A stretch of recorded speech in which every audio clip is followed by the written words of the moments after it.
You know those plants you sometimes spot, maybe pushing through cracks in the pavement, Uh-huh. or maybe just hanging out in a corner of your garden?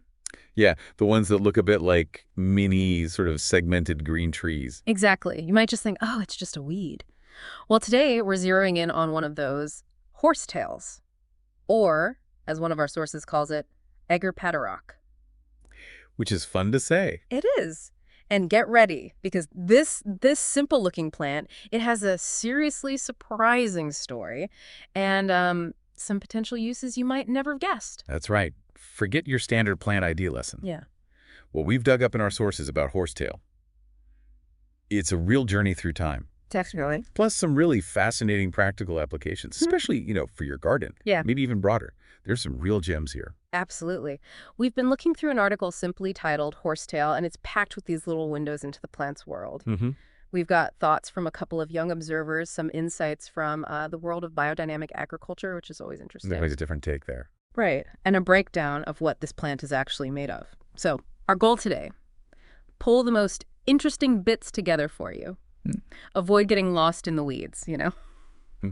Nice one. Yeah, focus on the aha moments. Ready to dive in. Let's do it. Okay, so one of the first things that just jumps out is how incredibly old this plant is. Oh, It's easy to just walk past it, but as our young observers, Kesser and Steen, noted, horsetail's been around.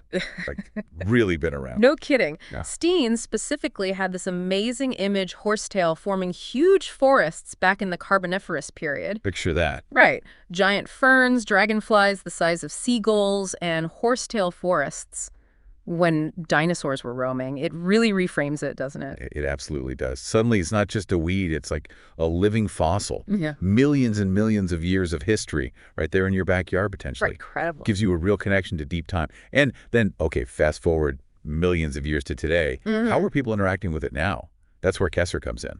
Exactly. Kesser was interested in using a horsetail as a natural way to fight fungal diseases on his garden plants. Right, that classic garden problem. Yeah, he'd heard it might help strengthen their immune system, their natural defenses. It's that impulse lots of us have, right? Finding greener solutions. Definitely. But what's really interesting about Kesser's take is his awareness of the official side of things. You mean the regulations? Yeah, he mentions the Danish Environmental Protection Agency, their role in approving plant protection products. It shows he's thinking critically. He's not just taking hearsay, he's thinking, okay, how does this fit with the rules? Exactly. It's that intersection of traditional ideas and modern checks and balances. And he lands on this really sensible idea. If horsetail does work against fungus, it's probably preventative. Makes sense. He suggests using it before you actually see the mildew or whatever, especially if you've had trouble in past years. Get ahead of the game. It's proactive rather than reactive. Yeah.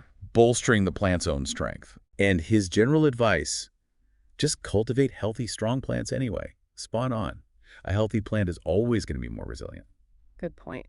Okay, now, the article then pivots to another perspective, biodynamic agriculture. Ah, yes, biodynamics. Our source says they also believe horsetail has these, special properties, and this is where we get BD508. Right. Preparation 508. Okay, let's unpack this. BD508, what is it exactly? So BD508 is one of the specific biodynamic preparations. It uses horsetail.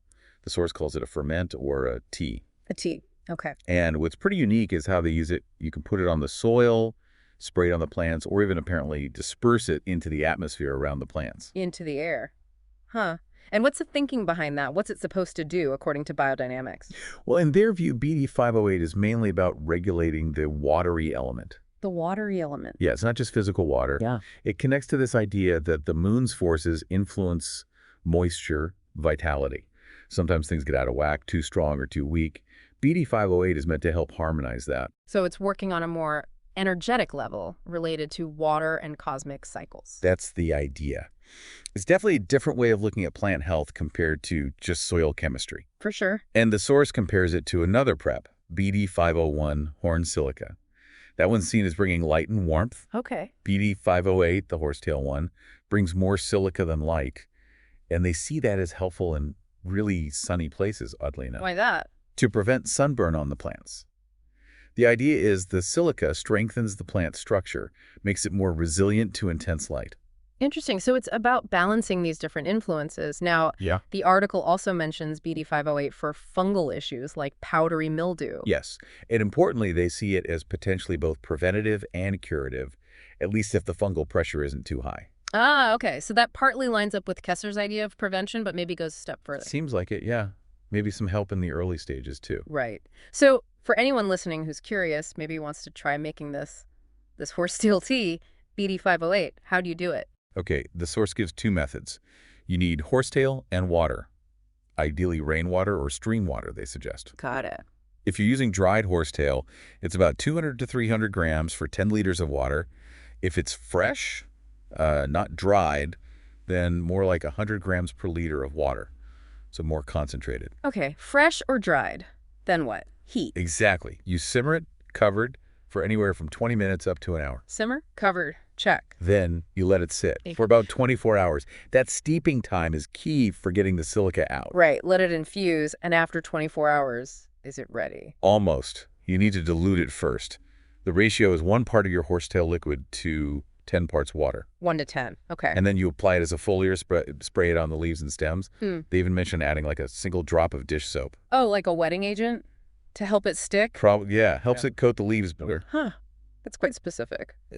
Okay, moving on slightly. The source also calls horsetail a health urt, a health herb.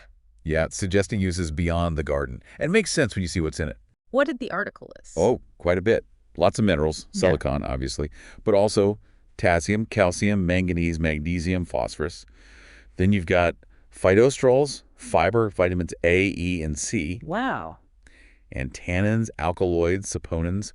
Some of those can have antifungal properties, by the way, flavonoids, glycosides, and caffeic acid, phenolic ester. It's packed. It really is like a little chemical factory in there. And I was fascinated to read that the young shoots are eaten in spring in Japan and Korea. Yeah, as a vegetable. That blew my mind. Something I just pull out as a weed is food somewhere else. It's amazing, isn't it? But, and this is super important. Let me guess, a warning. A big one. The source stresses that all other species of Equisetum, other horsetails, are toxic.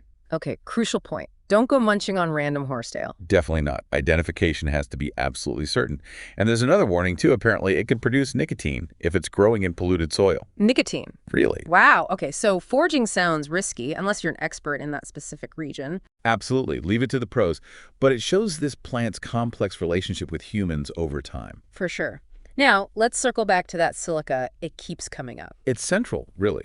The biodynamics focus on it, the plant structure. And you mentioned it helps against fungus. Right. Silica strengthens plant cell walls, makes it physically harder for fungal threads to penetrate, like microscopic armor plating. That's a great image. The whole plant has silicic acid, basically is tiny, sharp crystals on the cell surfaces, which is why the source says use old scissors. Ah, because it dulls them. Yeah, it's abrasive. Those little crystals will wear down a good blade pretty quickly. You've got a lot of it. Good practical tip. And that abrasiveness connects to another use mentioned, cleaning. Exactly. Dried horsecail as a natural scourer, like a very fine sandpaper. It just shows how its physical properties have been used. Amazing. And then we're back to the garden, using it to make a fungicide for mildew and blights. It all kind of ties together, doesn't it? Kesser's idea, the biodynamics, the silica. It really does. Okay, so we've covered ancient history, garden uses, biodynamics, chemistry, but there's a really important disclaimer in the source we need to pass on. Yes, absolutely essential. First, they state very clearly, there are lots of different kinds of horsetail. This discussion is not for identification. Right. We're just talking about the idea of horsetail based on the article. Exactly. And second, and this is critical, no personal medical advice can be given. Absolutely. If you're thinking about using horsetail for health, you must talk to a qualified healthcare professional. No exceptions. Cannot stress that enough. We're just exploring the info and the sources here. Okay, so let's bring it home for the listener. After this deep dive, what are the key takeaways? Why should they care about this maybe overlooked plant? Well, for gardeners, I think the potential for a natural preventative approach to fungal issues like mildew is definitely interesting. Worth looking into, maybe.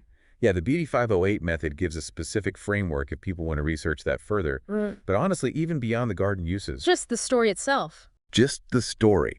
This plant's been around for hundreds of millions of years. It's seen continents shift. And it has this complex chemistry that people have used in all sorts of ways. Biodynamics, cleaning, maybe even food. It's kind of remarkable. It is that contrast, isn't it? Something so common, maybe even annoying if it's in the wrong spot. Right. Having this epic history and all these hidden layers makes you look twice. It really does. It's a great reminder that even the things we dismiss as, just weeds can have incredible stories and maybe even uses we haven't fully tapped into yet. So we've gone from prehistoric horsetail forests to modern gardens using biodynamic preps. Quite the journey for such a humble-looking plant. It truly is. And maybe leaves us with a final thought to chew on. Go for it. Given everything we've touched on, the huge amount of silica, its ancient lineage, its very traditional uses, what other surprising applications might this plant hold for us today? Beyond the garden, could there be modern uses for that silica or other compounds that we haven't even thought of yet? Where else might history and modern science intersect with this thing? That's a great question to ponder. Definitely something to think about. Those plants you sometimes spot, maybe pushing through cracks in the pavement, or maybe just hanging out in a corner of your garden?